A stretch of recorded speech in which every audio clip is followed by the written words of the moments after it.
Allez, on est reparti. On va essayer d'aller photographier l'intérieur d'une église. Alors, à l'intérieur de cet édifice, il va faire relativement sombre. Quelle sensibilité ISO on va choisir? Plutôt du 3200. Ouais, intérieur 1600, 3002. La plupart des capteurs permettent de monter assez rapidement, donc on peut se mettre en 3002. Alors, on va tenter un truc. Si tu te mets en tout automatique, qu'est-ce qui se passe? Qu'est-ce qui risque de se passer? Ah bah là, il va m'ouvrir le flash, c'est sûr. Ouais, il risque d'ouvrir le flash directement. Donc quand je dis tout automatique, c'est le mode vert. Hein. Donc on va peut-être éviter le mode vert. Je peux même pas gérer mes ISO du coup. Ah ouais, en mode vert, on peut rien faire. Donc qu'est-ce que tu suggères comme programme et comme réglage de base à l'intérieur de cette église? Manuel ou priorité ouverture? Je sais pas. Je n'ai jamais fait d'intérieur d'église. Ouais. En fait, je sais pas si les vitraux ils sont exposés toujours pareil. Au manuel, ça peut être bien parce que au moins on a le contrôle. Alors le contrôle, le manuel ne te permet pas plus d'avoir le contrôle que les autres programmes. Hein. Ce qui te permet d'avoir le contrôle, c'est de bloquer ton exposition. Tu peux la bloquer en manuel, mais tu peux la bloquer aussi avec ta touche de mémorisation d'exposition. Il faut vraiment se sortir de l'idée que le manuel, ça te permet d'avoir le contrôle. C'est une énorme erreur qui te fait perdre beaucoup de temps. En reportage, là, ça va, on est en mode touriste, mais en reportage, tu ne vas pas pouvoir t'abuser à ce genre de choses parce que tu vas perdre énormément de temps. Donc tu auras la sensation d'avoir le contrôle, c'est bien. Ça va te rassurer parce que tu vas tourner les boutons toi-même, tu vas te réfugier dans l'action, c'est rassurant aussi, mais ça ne te rendra pas plus efficace, bien au contraire. Ce qu'il faut, c'est pas que tu aies le contrôle, ce qu'il faut, c'est que tu aies l'efficacité. Et le contrôle total, il n'est pas nécessaire. Tu n'es pas, t'es pas obligé de tourner les boutons toi-même. Par contre, tu es obligé, ça c'est ton vrai boulot de photographe, c'est ça. Ton vrai boulot de photographe, c'est pas de tourner la molette. Ton vrai boulot de photographe, c'est de mettre le nez dans le viseur et de savoir si oui ou non c'est bon. Voilà. Donc ça, tu peux le faire avec le programme P, le programme priorité ouverture, le programme priorité vitesse, avec une vraie mesure de lumière et la mémorisation d'expo, où tu vas mémoriser tout le temps que tu auras ta touche de mémorisation d'expo, la touche AEL ou la touche étoile qui va être enfoncée, mais tu pourras aussi le faire en programme manuel pendant un temps plus long.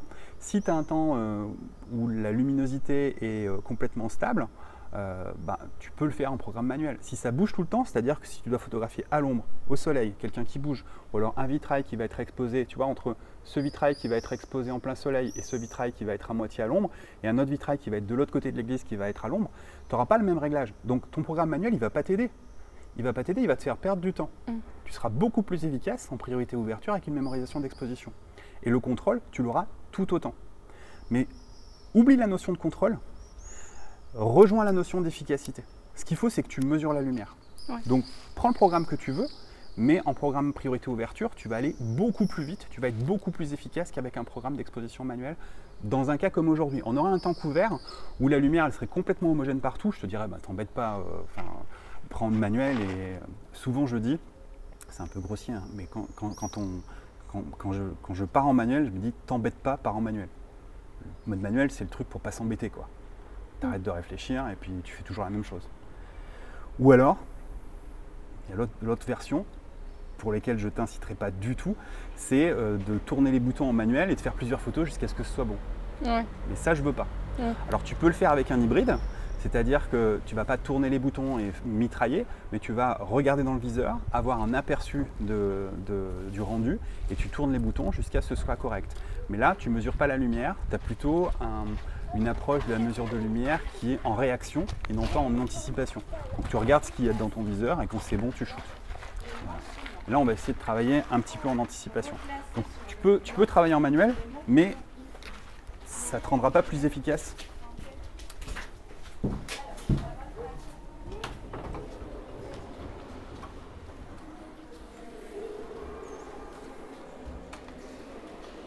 On a la chance d'avoir un endroit qui est relativement clair.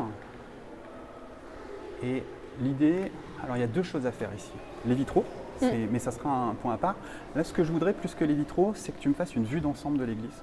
Oui. Donc on aille se mettre à l'entrée par là-bas, tac, et qu'on fasse une vue d'ensemble. Comment tu vas mesurer ta lumière ici? Je sais pas. Je sais pas. Alors, tu as des parties qui sont très lumineuses, tu as des parties qui sont beaucoup plus sombres. Finalement, si tu devais choisir l'endroit où tu voudrais avoir une luminosité moyenne, ce serait où? Pile au centre là. Ouais, pile au centre par ici. En fait, si tu exposes pour les parties claires, tu vas avoir toute ton image qui va être très très sombre. Si tu exposes pour la partie sombre, tu vas tout cramer. Ce qui est intéressant, c'est de gérer, c'est de garder ce jeu d'ombre et de lumière.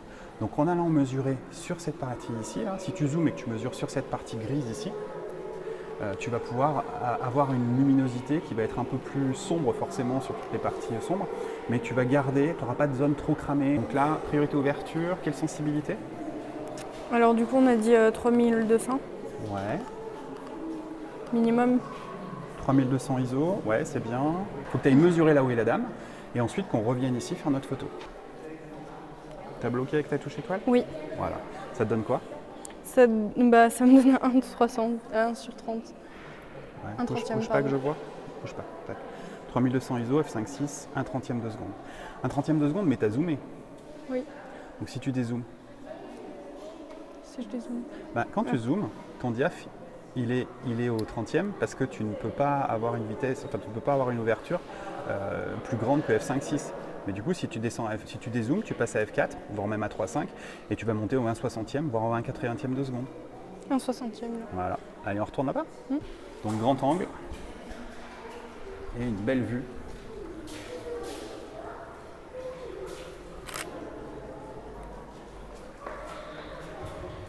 Et ben c'est pas mal. Ouais, c'est super.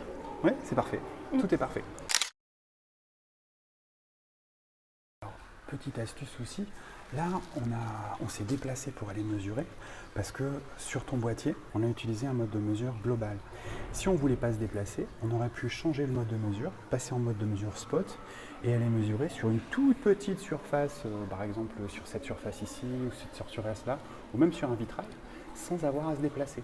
Et le mode de mesure spot, il sert à ça finalement. Il ne sert pas forcément à être plus précis, puisqu'il mesurera avec la même logique, c'est-à-dire qu'il va chercher à proposer un coup de vitesse diaphragme qui permette d'obtenir une luminosité moyenne.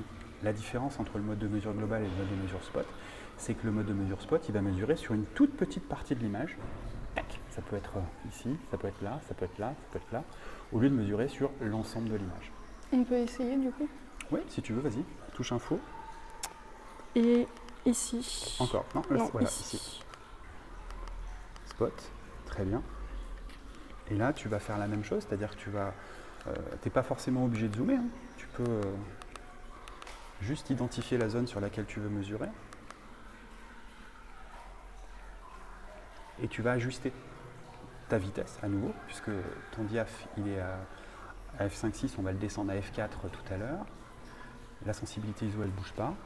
Et tu ajustes la vitesse pour obtenir le rendu que tu veux ici. Bon, en fait, il me propose pareil.